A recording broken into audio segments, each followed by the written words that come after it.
The one thing that I love about this build is that it's very versatile and you can start it from the very get-go on the game. As a matter of fact, the weapons that we're going to be using for this build, you can find them on the first region of the game and you can carry them throughout the entirety of the game.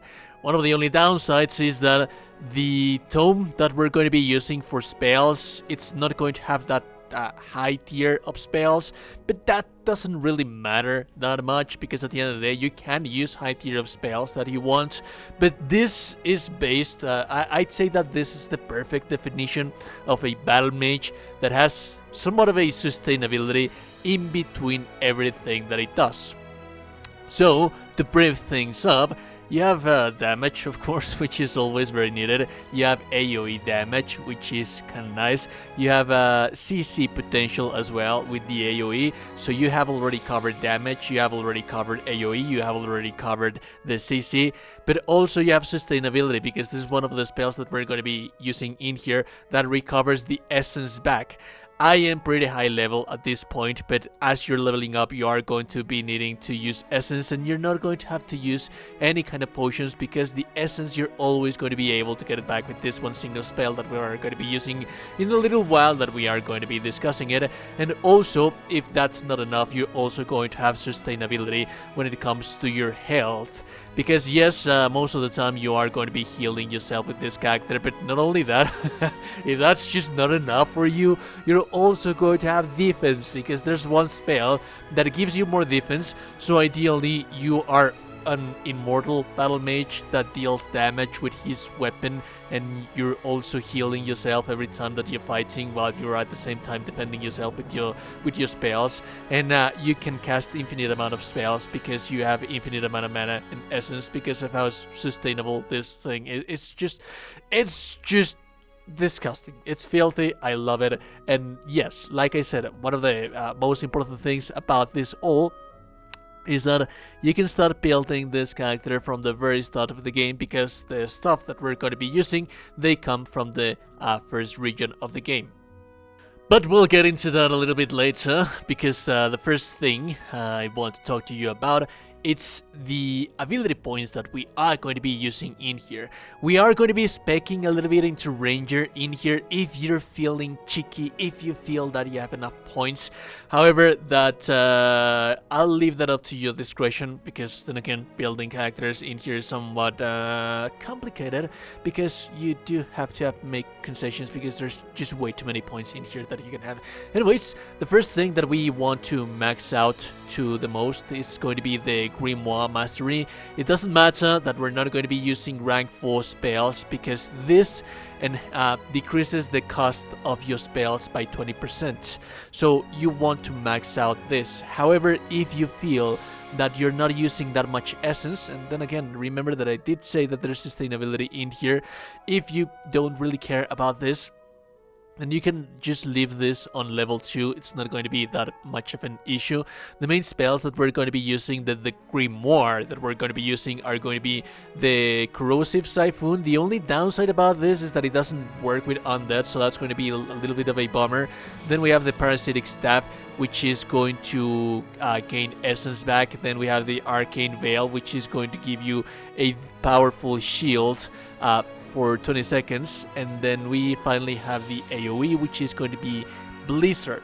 Now, this is to some extent the already pre-established builds that we are going to have in here, and if you wanted to, you could also be taking the Armor Essence, which decreases the essence penalty for light and medium armor. Although I wouldn't advise for you to use this right in here, because then again, because of the Parasitic Staff, we always have essence, always, at all times, and the cooldown for this thing, it's 10 seconds. So every time that you run out of essence, which you're most likely not going to run out of essence, because of the, I did show on gameplay, and you're going to be able to see gameplay throughout the rendition of this thing right here, that I never use potions, it's just so durable. So yeah, that's something that I need to have in mind. Remember that I am showcasing right here a pretty high level character, so to some extent in here, what we have in here when it comes to stat allocation or skill point allocation, at this point, this should be for about a level 18 character.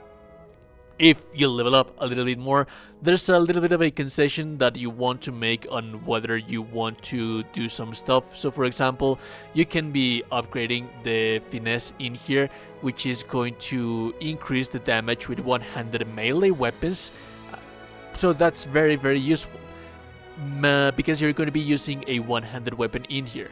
You could also furthermore enhance that with the piercing thrust, because the thrust, the charge attacks for swords and daggers, they are going to deal 40% more damage. And we are going to be using a sword, and we can to some extent use charge attacks, but that's not necessary. This is just going to increase the damage that you're going to deal with your sword. However, on the other hand, we also use AoE damage for our blizzard, so something that you can be using for furthermore enhancing the CC potential could be the Secret of Rhyme, which increases the frost accumulation you deal by 20% and then all the way to 45%. Have in mind that this is not damage.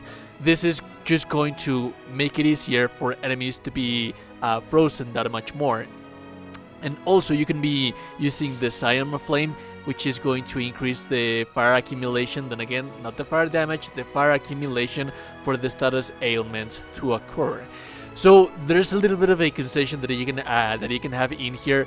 My personal jam, but I like to use is I like to have this little CC in here, and then I also like to take the 3 points in here for the ranger to increase my 100 melee damage, just because why not? And I still have 1 point available, but this is like a 26 level character, so realistically speaking, this is how your skills should be looking like. Now, as for the weapons that we are using, like I said, you can get them on the first region of the game. For the swords, you can find it on the Pilgrim's Path on the Eothasian Temple. You have to come to this place, finish the quest that you're going to find in here, and the final boss is going to have the weapon.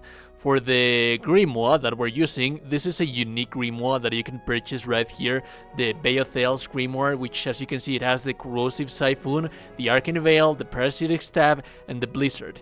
And these guys, what they do is that they synergize in between each other. We are leveling them up, because if you use the grimoire on top of the spells that you already purchased, then that's going to enhance them even more. So these are the weapons that we're using. Now, for the accessories that I am using, they are going to vary depending on what is it that you are doing as you level up. I am going to give you the stats that we are going to be using in a little while, but I wanted to show you the equipment first, because some of this equipment is going to require for you to increase some kind of stuff. Like for example, the Threadburn gloves are going to increase your might. Why do I need might? Because this increases my percentage of damage for everything. Every damage that I do, this increases the percentage damage, and I do want to have as much stats as possible. Then for the boots, I have the War Mage's boots, which gives me 15% maximum essence, and also dodging to some extent sometimes gives me essence, so that's a little bit of a extra something. But in here, I like to be using things that are going to give me stuff that I am going to be using, like for example, perception. Or if this gives me perception, this is very, very useful. If I can find something that is going to give me intellect and perception, like this is perfect. This is quite literally the perfect choice for this build, because it has intellect and perception, which are both stats that we're actually using for this build. And then this guy also has perception. So as many stats as you can gather. Like I said, I am going to have in the video description some recommendations that I have for you to increase your stats. But let's go through the stats now. So on the stats, I want for you to focus as you level up on 3 things, which is going to be might, perception, and intellect. What is it that these guys are going to do for you? Well, intellect is going to increase your essence. That's going to help you manage all the much more. But remember that there are soft caps and hard caps in the game. So at level 10, that's when you're going to get the most increase. If you increase that to 15, that's just going to be 9 points more into essence, versus, so for example, if you have your 10 points, that's like 41 points into maximum essence. That's where you want to be at. Perception, we want to have this on 10 because this is the 25% critical hit chance, and this is like kind of the most that we can have. And then we want to reach Might to level 10 so that we can have 25% more damage. Moving on from this point, you can either decide if you're going to be spending points into Constitution, Dexterity, or Resolve.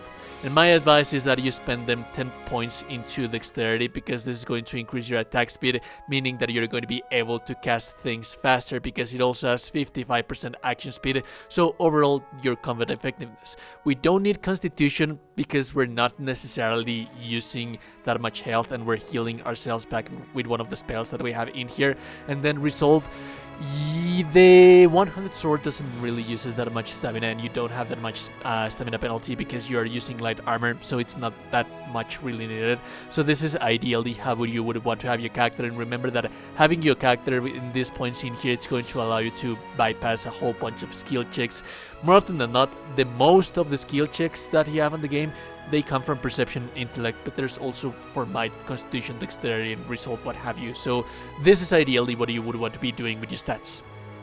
Like I mentioned, it's a very versatile and durable build, and ideally the gist of everything what you are going to be doing is that at the start of the fight, you're going to cast the Blizzard, which is going to be furthermore enhanced because of the Frost potential. And then you're going to be slashing away with your sword. This effects, they overlap on top of each other, so fire doesn't cancel frosts, so that's kind of nice. You can also be overlapping these status ailments with the spray, your poison spray, which also heals you back. The only downside about that is that it doesn't work on undead, and there's a pretty healthy amount of undead in this game, so there's also some kind of bugs that are going to be resistant to poison. If you don't deal damage with it, then you're not going to be able to heal you back, but you still have the defense, which you're going to be using for survivability, and whenever you kill things with your sword, you're also going to be healing yourself. Whenever you feel that you run out of essence, then that's at that time, that's when you are going to be using your parasitic stab, and that thing deals like a huge, and I mean like a huge amount of damage. As a matter of fact, this thing deals more damage than your sword, but the sword has the benefit that it heals you and that it also is dealing status ailment damage that does a very good combo with the corrosive siphon. So you have a whole bunch of focus target for fighting in here, but you also have a lot of AoE and CC potential because of the Blizzard, and that's essentially what you're going to be using. At the end of the day, this mage, this battle mage in here, this fighter, this arcane warrior is immortal because they rarely do any damage to you because of the arcane veil, and whenever they do manage to deal damage to you, you use your weapon in your corrosive siphon to heal you back while everything around you is dying because of the Blizzard. So it's just very powerful. And yes, these are just basic level 1 and level 5 spells, but trust me, I have been using them throughout the entirety of the game. I have used them on the end game, and they are still a very powerful combination. You can melt bosses with this combination, and it's just so amazing. Anyways, if you like the content, like and never super appreciate it. And also, you're a gorgeous, beautiful person. You're a gorgeous and beautiful person. Subscribe to the channel. You're in Discord. Have a beautiful day. Goodbye.